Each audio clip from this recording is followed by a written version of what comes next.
আসসালামু আলাইকুম ওয়া রাহমাতুল্লাহি ওয়া বারাকাতুহু। ব্রাদান ইসলাম কেমন আছেন? আশা করি আল্লাহর হুকুমে সকলে ভালো আছেন। আর সকলে ভালো থাকুন, সুস্থ থাকুন, আল্লাহর আনুগত্য করুন এবং আল্লাহর আদেশ কোরআনের মাধ্যমে দিয়েছে যে ধার্মিক বিষয় নিয়ে যেটা কোরআনের দলিল আছে সেই জিনিসটাকে ফলো করুন এবং রাসূল সাল্লাল্লাহু আলাইহি সাল্লাম যা বলে গেছে, যে রাস্তা দেখিয়ে গেছে সেই রাস্তায় চলুন।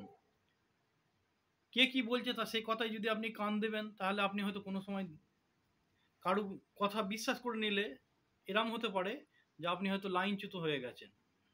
মানে মৃত্যুর পর আর কোনো রাস্তা থাকবে না। জীবিত অবস্থায় যাচাই করুন, পড়তাল করুন, তারপরে বিশ্বাস করুন যে এটা কোরআনে আছে না নেই। আচ্ছা, যাই হোক, 27/8/2024 সূরা আলে ইমরানের 193 194 আয়াতের বাংলা তর্জমা শুনিয়েছিলাম। ইনশাল্লাহ আজকে তারপর থেকে শোনাবো।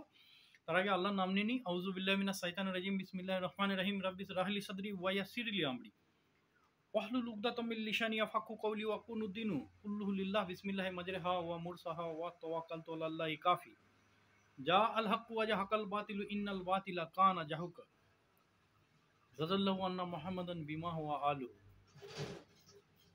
195 নম্বর আয়াতে আল্লাহ বলছেন যে তারপর তাহাদের রব তাদের ডাকে সাড়া দিয়ে বললেন। এতে ছটা কথা বলেছে। এক নম্বর কথা হচ্ছে, নিশ্চয় আমি আল্লাহ তোমাদের মধ্যে আমলকারী কোনো নর বা নারীর আমল বিফল করি না। একটা কথা। ২ নম্বর কথা বলছে, তোমরা একে অপরের অংশ। ৩ নম্বর কথা হচ্ছে, কাজেই যারা হিজরত করেছে নিজ ঘর থেকে উৎখ্যাত হয়েছে। ৪ নম্বর বলছে, আমার আল্লাহর পথে নির্যাতিত হয়েছে। ৫ নম্বর বলছে, এবং আল্লাহর পথে যুদ্ধ করেছে। ৬ নম্বর, ও নিহত হয়েছে। এই ৬টা ব্যক্তির বিষয় বলে দিয়ে ৬টা চরিত্র আছে এর মধ্যে। তো হয়েছে তো আমি আল্লাহ তাদের গুনাহের কাজগুলো অবশ্যই দূরীভূত করব এবং অবশ্যই তাহাদেরকে প্রবেশ করাবো জান্নাতে, যার সমতলে নদী প্রবাহিত আছে। এটা আল্লাহর তরফ থেকে পুরস্কার এবং উত্তম পুরস্কার তো কেবল কেবল আল্লাহর কাছেই আছে।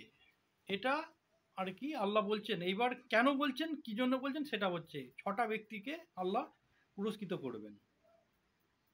এটা হচ্ছে যে উম্মে সালমা। উম্মে মানে হচ্ছে আমাদের মা হয়, রাসূল সাল্লাল্লাহু আলাইহি সাল্লামের স্ত্রী ছিলেন। তো যারা রাসূলকে নবী বলে মেনেছেন তাহলে এনার স্ত্রীদের মা বলে মানতে হবে, এটা আল্লাহর হুকুম।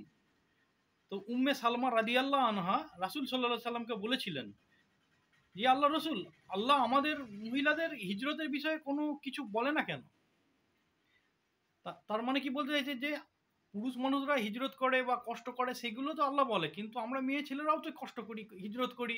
স্বামীরা কোনো জায়গায় গেলে আমরা একা থাকি বা দিনের কাজের জন্য যাচ্ছে, কেউ এরম হয়েছে যে স্ত্রী রেখে যুদ্ধ করতে গেছে, সে মারা গেছে, স্ত্রী তাকে উৎসাহিত করে যুদ্ধে পাঠিয়েছিল ইসলাম ধর্মের জন্য, সে মারা গেছে, তো আমাদের জন্য কেন বলছে না? তো তাই জন্যে এই আয়াতটা আল্লাহ সঙ্গে সঙ্গে রাসূলের স্ত্রী বলেছে, আর আল্লাহ রসুলের স্ত্রীর মান রেখেছে কত বড়, এই আয়াতের মাধ্যমে মানটা রেখে দিয়েছে। বলেছে যে এই ছজনকার আমি কোনোদিন কোনো কাজকে আমি তাদের বিফল করে দিই না, এবং এদের মধ্যে যদি কোনো ভুল ত্রুটি হয়ে থাকে তো সেগুলোকে আমি দূরীভূত করে দিই, দিয়ে এনাদের জান্নাত দান করি। যেমন মুসলমান হওয়ার জন্যে তাকে হত্যা করে ফেলেছে, মুসলমান হওয়ার জন্য তাকে লাঞ্ছিত করে দিচ্ছে, যেমন এখন চলছে পরিস্থিতি যেটা আছে, যাকে মাম লিচিং বলা হয়। বা মুসলমান হওয়ার জন্য তাকে জেলবন্দি করে রেখে দিয়েছে, দিয়ে তার নামে ধারা একবারে ই ধারা ও ধারা সি ধারা দিয়ে একবারে রেখে দিয়েছে, এবং অন্য সাথীরা কেউ তার কাছে খোঁজ নেন, বলছে ওরে বাপরে, তো যদি আমাকেও ফাঁসিয়ে দেয়। এই জন্য যাই হোক এগুলো, বা কেউ আল্লাহর রাস্তায় যুদ্ধ করেছে, করে মারা গেছে, এই সব ব্যক্তিগুলো যারা হিজরত করেছে। আর বলছে একে অপরের অংশ, মানে তার মানে ওইটাই ঠিক আছে। তো এই জন্যে আল্লাহ সান্ত্বনা বাবদ এটা আমার উম্মে সালমা রাদিয়াল্লাহু আনহাকে উপহার বিশেষ এটা দিয়েছে আয়াতটা, এবং বলে দিয়েছে ভিতরে।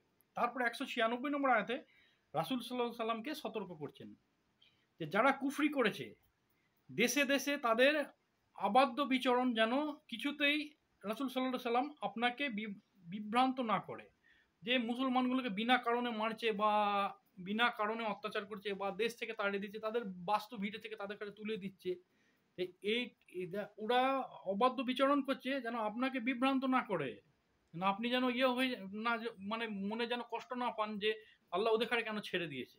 তারপরের আয়াতে বলছে যে এ তো স্বল্পকালীন ভোগ মাত্র, এরা স্বল্পকালীনই ভোগ করবে এই এই চরিত্রটা, তারপরে কি হবে, তারপর জাহান্নামে তাদের আবাস, আর ওটা কত নিকৃষ্ট বিশ্রাম স্থল। এটা আর কি আল্লাহ রাসূল সাল্লাল্লাহু আলাইহি সাল্লামকে সান্ত্বনা বাবদ বলেছেন। আচ্ছা, কিন্তু যারা তাদের প্রতিপালকের ভয়ে, তাদের প্রতিপালককে ভয় করে, তাদের জন্য রয়েছে জান্নাত, যার সমতলে নদী প্রবাহিত, সেখানে তারা স্থায়ী হবে। এ হচ্ছে আল্লাহর পক্ষ থেকে অতিথি বা আত্মীয়তা আপ্যায়ন। ঠিক আছে?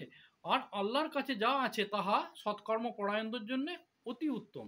ঠিক আছে, এই 4 আয়াত আমি বলে দিলাম। এবার সামান্য একটু মানে একটা হাদিস বলছি, এর থেকে পাওয়া গেছে তফসিরুল কিতাবের বই থেকে সামান্য। এটা কোথায় গেল? এটাতেই আছে। যে ব্যক্তি, এবার বলছি, যে ব্যক্তি আল্লাহর কাছে আল্লাহর হকের গাফলতি বা আল্লাহর কোনো অন্যায় বা গুনাহের পাহাড় করে থাকে, বা আল্লাহর হক সম্বন্ধে বা আল্লাহর বন্দেগী সম্বন্ধে যদি কারো কারো যদি কিছু ভুল ত্রুটি থাকে বা কোনো কমজোরি থাকে, তাহলে সেগুলো আল্লাহ এই এই গুনাহের বিষয়গুলো তাহা হিজরতের সময় বা শাহাদতের মাধ্যমেই তা ক্ষমা হয়ে যায়। মানে সে আল্লাহর যে কিছু বন্দেগীর মধ্যে যা কিছু তার ভুল ত্রুটি আছে, সমস্তটাই তাকে যখন দেশ থেকে মুসলমান হওয়ার জন্য তাড়িয়ে দিয়েছে, কিংবা সে শাহাদত বরণ তাকে মেরে ফেলেছে হয়তো পিটিয়ে বা অপমানিত করেছে, এই যে বলে দিল আগেরগুলো, তাহলেই তার মাধ্যমে সেগুলো ক্ষমা হয়ে যায় বা মাফ হয়ে যায়। কিন্তু রাসূল সাল্লাল্লাহু আলাইহি ওয়াসাল্লাম আর একটা বিষয় বলেছে, একটা অন্য হাদিসে বলেছেন যে ঋণদাতা ও ধারক ব্যক্তির বিষয়টা কিন্তু আলাদা। কেন বলেছে? এবার এইটুকু, যে ধারক মানে হচ্ছে যে ধার নেয় তাকে ধারক বলা হয়, যে ঋণদাতা মানে যে ঋণ দেয়, এই দুজনকার বিষয় কিন্তু আলাদা। কেন বলেছে আল্লাহ? এবার বলছে যে পৃথক পৃথক হাদিস থেকে বের করা আছে এটা, যাতে উম্মতরা গাফিল না হয় যে আমি শহীদি মানে দেশের জন্য যুদ্ধ করেছি বা ইসলামের জন্য যুদ্ধ করেছি, বা আমাকে মানে হিজরত করে আসতে হচ্ছে, দেশ ত্যাগ করে চলে আসতে হচ্ছে। হিজরত মানে দেশ ত্যাগ করে দেয়া, মানে যেমন মায়ানমারে করেছিল ওই অং সান সুচি। তো এইগুলো হচ্ছে, এইগুলো করেছি বলে আমাকে ঋণ শোধ করতে হবে না, এরম কিছু নেই। ঋণ যদি মানুষের কাছে করে থাকো তাহলে শোধ করতে হবে, যাতে উম্মতরা গাফিল না হয়। তাই ঋণ নিলে পরিশোধ করতেই হবে, সেই কথা রাসূল সাল্লাল্লাহু আলাইহি সাল্লাম সতর্ক করে দিয়ে গেছেন। আচ্ছা, আল্লাহর হকের বিষয় বা আল্লাহর বান্দেগীর বিষয়ে যা কিছু ভুল ত্রুটি আছে সেটা ক্ষমা করে দেবেন, কিন্তু বান্দার হকের বিষয় বা মানে ঋণ লেনদেন বা হক্কুলিবাদ, সেটা সেই বান্দা, যে বান্দার কাছে হক মানে ঋণ নিয়েছো বা হক নিয়ে মেরে রেখেছো, তার কাছ সঙ্গেই সমঝোতা করে পরিশোধ করো, এবং বোঝাপড়া যা কিছু করা তার সঙ্গে করো। এতে আল্লাহ কোনো ইয়ে করবে না, হস্তক্ষেপ করবে না, তোমার সামনে ভিড়িয়ে দেবে, এবার তোমরা তোমার হিসেব মতো করো। তো আচ্ছা, এবার ব্যাপারটা হচ্ছে, ওই দিন কিন্তু সেই যে মানে যে কমজোর তাকে মানে শক্তিমান লোক হার মানিয়েছিল, তার উল্টোটা হয়ে যাবে। যে কমজোর ছিল সে শক্তিমান হবে, আর যে মানে শক্তিমান ছিল সে কমজোর হয়ে যাবে। যাই হোক, ওটা পরের কথা। যদি কোনো ব্যক্তি ঋণ নিয়েছে কারো কাছে, তাহলে জীবদশায় পরিশোধ করে দেওয়া একদম সব থেকে উত্তম জিনিস, সব থেকে ভালো। আর যদি ঋণদাতা যদি ঋণ দেওয়ার পর মারা যায়, তাহলে যদি ব্যক্তি বিবাহিতা না হয়, তাহলে তার মা বাপকে ঋণের অর্থ পরিশোধ করুন। আরও ঝামেলা বাড়ছে এবার, যদি সেই ব্যক্তি যে ধার দিয়েছিল সে মারা গেছে, আর যে ধার নিয়েছিল সে শোধ করেনি, এবার সেই এবার তার মা বাপকে অর্থ পরিশোধ করে দাও। আচ্ছা, যদি ঋণদাতার মা বাপ জীবিত না থাকে, তাহলে তার ভাই বোন যদি থাকে তাদের সমস্ত একত্রিত করতে হবে। যদি তার 10টা ভাই থাকে কি 15টা ভাই থাকে, সমস্তগুলো যখন একত্রিত করে তারপরে ঋণের অর্থ পরিশোধ করুন। তখন দুটো সাক্ষী নিয়ে গিয়ে সাক্ষী সহ তাদের সামনে ঋণের অর্থ দিয়ে পরিশোধ করুন, আর বলুন যে আপনার ভাইয়ের কাছ থেকে বা আপনার আত্মীয়র কাছ থেকে নিয়েছিলাম। যে আল্লাহ ভীরু তাকে সাক্ষী নিয়ে যান, আর যে আল্লাহ ভীরু তাকে মানে ওদের মধ্যে যে আল্লাহ ভীরু বা যে বুজরুগ বা যার ওয়েটদার, তাকে অর্থ দিয়ে এবার তাদের সামনে বলে দেন, সকলের সামনে। এই একটা জিনিস। এইবার যদি ঋণদাতা বিবাহিত হয়, তাহলে তার স্ত্রীকে অর্থ দিয়ে দেন সাক্ষী সহ সব সময় সাক্ষী রাখবেন, না হলে কিন্তু ফেঁসে যাবেন। সে যদি বলে দিইনি আবার দিতে হবে। আর যদি অধিক স্ত্রী হয়, একটা স্ত্রীকে দিয়েছেন, আরও তার স্ত্রী আছে, আপনি হয়তো জানেন না, এই জন্য জানকারি নেবেন। অধিক স্ত্রী হলে তাহলে তাদের সকলকে একত্রিত করিয়া সাক্ষীর সামনে ঋণ পরিশোধ করুন। একত্রিত করিতে সময় বা অর্থ যা ব্যয় হবে তাহা ধারকের নিজের। আমি ধার করেছিলাম তার কাছে পয়সা, এবার সবাই আলাদা আলাদা জায়গায় ছড়িয়ে গেছে, তাদের কাছে একত্রিত করে আনার যা খরচা হবে বা যা সময় নষ্ট হবে সেটা আমার নিজের, ওই ওই ঋণের অর্থ থেকে নয়। যদি ঋণদাতার তালাকি বিবি থাকে, যদি মনে করুন যে ঋণ দিয়েছিল তার সে বিবাহিত ছিল, কিন্তু তার বউকে তালাক দিয়ে ফেলেছে, এক্ষেত্রে সেই তালাকি বিবিকে অর্থ দিলে তাহলে ঋণ পরিশোধ হবে না। তালাকি বিবি ওর সঙ্গে কাটছাঁট, ওই জন্য ওকে দেওয়া যাবে না। যারা বিবাহের সঙ্গে বন্ধনে আবদ্ধ ছিল তখন মারা গেছে, সেইগুলোকে দিতে পারেন যারা জীবিত আছে। আচ্ছা, যদি ঋণদাতা জীবদশায় মকুব করে দিল, যে আমার কাছে ঋণ নিয়েছিল আর দিতে হবে না, যাও তোমাকে মাফ করে দিলাম, তাহলে তো খুবই ভালো, এটা কোনো অসুবিধে নেই। তাহলে কোনো সাজাই হলো না, যে ঋণ নিয়েছিল 10,000 টাকা 5,000 টাকা, তা তোকে বাবা দিতে হবে না, তুই যা, শোধ, খুশি রাজি খুশিতে, তাহলে শোধ হয়ে গেল। আর যদি ধারকের কাছে ঋণ পরিশোধের অর্থ না থাকে, একবারে না দেওয়া থাকে, তাহলে বারবার দেবে, মানে পাট পাট করে দেবে, টুকরো টুকরো করেও দিতে হবে। আর যদি তাও না থাকে তাহলে ক্ষমা ভিক্ষা করতে হবে। যদি ঋণদাতার পরিবার মকুব করে দেয় সকলে মিলে, এবার মনে করুন যে 8 ভাই কি 10 ভাই আছে, আমি 5,000 টাকা ধার কি 10,000 টাকা ধার নিয়েছিলাম, 10 ভাই আছে, তারা 10 ভাই মিলে মকুব করে দিলে, যা তোমাকে দিতে হবে না, আমাদের কাছে যে টাকাটা দিয়েছে সেটা আমি তোকে দান করে দিলাম, দিতে হবে না, তাহলে মাফ হয়ে গেল। আর যদি পরিবারের কিছু হিস্সা মকুব করলো, মানে ধরুন না 10 ভাইয়ের মধ্যে 4 ভাই মাফ করে দিল, 6 ভাই কিন্তু মাফ করলো না, আর কিছু করলো না, যারা মাফ করলো না, তাহলে 4 ভাইয়ের, আমি যদি 1,000 টাকা নিয়ে থাকি, তাহলে 4 ভাই 400 টাকা আমাকে মাফ করে দিল, বাকি 600 টাকা এই যে 6 জনা মাফ করিনি তাদের হিস্সা অনুযায়ী পাই টু পাই তাদের অর্থ পরিশোধ করতে হবে। 1,000 টাকা ধার নিয়েছিলাম, যার কাছে সেই ব্যক্তি মারা গেছে, তার 10 ভাই, তার মধ্যে 4 ভাই আমাকে মাফ করে দিয়েছে, 6 ভাই মাফ করিনি, তাদের কাছে ওই 1,000 টাকার মানে 6 ভাইয়ের 600 টাকা হয়, তাদের কাছে দিয়ে পরিশোধ নিয়ে তাহলে পরিত্রাণ পাবেন, না হলে মুশকিল আছে। আচ্ছা, ধারকের কাছে ঋণ পরিশোধের অর্থ থাকার পর যদি সে ক্ষমা চায়, তাহলে ঋণ পরিশোধও হবে না, ক্ষমাও হবে না। আমার কাছে অর্থ আছে অথচ আমি দিচ্ছি না, ভাই আমাকে মাফ করে দাও, আমি দিতে পারছি না। যেমন একজন আমার কাছে ধার করেছিল, তার কাছে পয়সা চাইতে যাচ্ছি, সে বলছে আমার কাছে নেই, কিন্তু অথচ তার পরিবারের লোক বুলেট চেপে ঘুরে বেড়াচ্ছে। যাই হোক, ওটা বাদ দেন, স্যালে মাফ হলো না, ঠিক আছে। এবার কথা হচ্ছে, যদি ঋণদাতা ও তার পরিবারের কেউই জীবিত নেই, যে ঋণ দিয়েছিল সে জীবিত নেই বা তার পরিবারের কেউ জীবিত নেই, তাহলে কি হবে? তাহলে আর দিতে হবে না নাকি? আরো বড় মুসিবত।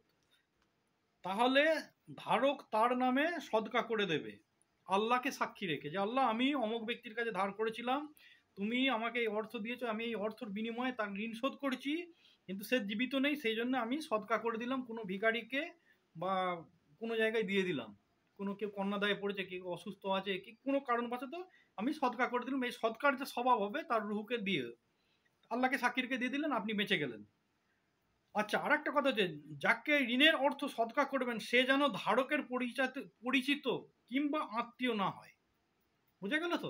যে আমি সদকা করবো, তো আমার বউকে দিয়ে দিলাম, কি আমার মেয়েকে দিয়ে দিলাম, কি আমার পরিবারের আব্বাকে দিয়ে দিলাম, মাকে দিয়ে দিলাম, ভাইকে দিয়ে দিলাম, এরম করলে চলবে না, আমার ইচ্ছা মতো নয়, অপরিচিত ব্যক্তিকে দিতে হবে, সে যেন আমার পরিচিত লোক না হয়। আর যদি মাদ্রাসা পরিচিত হয়, যদি পরিচিত মাদ্রাসা থাকে কাছে, তাহলে দেয়া দুরুস্ত আছে, ঠিক আছে। আর যদি ধারকের মৃত্যু এসে যাচ্ছে, এবং মনে করেন যে ঋণ শোধ করতে পারেনি, তখন কিন্তু সেই মৃত্যু এসে গেছে, সে বুঝতে পারে যে আমি আর হয়তো বাঁচবো না, তখন নিজের পরিবারের কাছে ওসিয়ত করে মারা গেল। আর ধারকের পরিবার থেকে ঋণ পরিশোধ করে দেয়, তাহলেও উত্তম, বেঁচে গেল। আর যদি ধারকের পরিবার ঋণ পরিশোধ করে না, বা ওসিয়ত করার আগে মারা যায়, লোকটা হয়তো কারো কাছে ধার করেছিল, কিন্তু তার পরিবারের লোককে বলার আগে তার মৃত্যু হয়ে গেছে, তাহলে মৃত্যুর পর পরিশোধ আরো কঠিন ভয়ঙ্কর হয়ে দাঁড়াবে। সেটা কি হবে? প্রত্যেক 2 পয়সা, তখন ও মারা গেছে, এও মারা গেছে, কিংবা এ মারা গেছে, ও মরিনি, সে জানতেই পারলো না, পরিবারের লোক যে নিয়েছিল তার পরিবারের লোক, ও যখন মরবে তারপরে তখন পরিশোধ যখন হবে, কাটে গজালে তখন কিরকম হবে, প্রত্যেক 2 পয়সার বিনিময়ে একটি করে নেকি ধারককে ঋণদাতাকে দিতে হবে। এটা আল্লাহর তরফ থেকে তখন বিচার হবে, তখন মানে একবারে পাই টু পাই। আর ধারকের নেকি শেষ হয়ে গেল, এবার দিতে দিতে দিতে দিতে দিতে শেষ হয়ে গেল, তখন প্রত্যেক 2 পয়সার বিনিময়ে ঋণদাতার গুনাহ ধারককে গ্রহণ করাবেন স্বয়ং আল্লাহ। ওয়া কাফা বিল্লাহি ওকিলা, আল্লাহ সব থেকে বড় উকিল। ঠিক আছে, এইবার কথা হচ্ছে কি, তখন দেখা যাবে যে যে যত বড়ই মালদার হোক না কেন, সে হজ করে গেছে, হয়তো নমাজি 5 টাইম ছিল, জাকাতি খুব জাকাত দিয়েছে, বা বড় মুহাদ্দেস বা পীর বা কোনো অলি গাজী সব একবারে পীর তখন থির হয়ে যাবে একদম, সব দিতে দিতে দিতে দিতে শেষ হয়ে যাবে। ওই জন্যে কোনোদিন কারো ঋণ করে মরবেন না, দুনিয়ার পয়সা দুনিয়াকে দিয়ে দেবেন। আরো যে বলছে না ছেলের বিষয়গুলো, ছেলেরা মরার সময় বলে, কিন্তু যখন দেখবেন যে ওই ওই আপনি যার কাছে দুধ খেয়েছেন তার হয়তো, কিংবা মুদিখানার দোকান কিংবা চায়ের দোকান ধার করেছেন, সেইগুলো দেবে টুকিটাকি 500 1000 2000, কিন্তু যখন লাখের গুণ দিতে এসে যাবে তখন বলবো যে ধার করেছে তার কাছে যাও, কবরে গিয়ে চাওগে। বুঝতে পেরেছেন? তার দেবে না, তার মানে কি যাদের ঘরে এনে খাইয়েছেন তারা যদি আপনার কোনো কাজে না লাগে, তাহলে আপনি শুধু শুধু সাজা ভোগ করতে যাবেন কেন? কষ্টটা তো আপনার হবে। যাই হোক, আরেকটা বিষয় হচ্ছে রাসূল সাল্লাল্লাহু আলাইহি সাল্লাম কোনো ধারকের মানে ঋণদাতা বলছি, ঋণী লোকের জানাজার নমাজ পড়ায়নি। রাসূল সাল্লাল্লাহু আলাইহি সাল্লাম কোনো কর্জদার লোকের জানাজা পড়ায়নি, ভালো করে জেনে রেখে দেবেন। আর এই জিনিসটা নিজে শুনুন আর অপরের কাছে পাঠিয়ে দিন, যাতে সতর্ক হতে পারে। এর থেকেও ভয়ঙ্কর হচ্ছে হক্কুল ইবাদ। এবার ওই সূরা নিসাতে যাব 2 আয়াত বাদে, ওতে আরো মানে খুব মজাদার জিনিস আছে হকের বিষয়, আমি অবশ্যই বলবো। আর যদি এর মধ্যে কোনো ভুল হয়ে থাকে আল্লাহর ওয়াস্তে মাফ করবেন। আল্লাহ হাফিজ।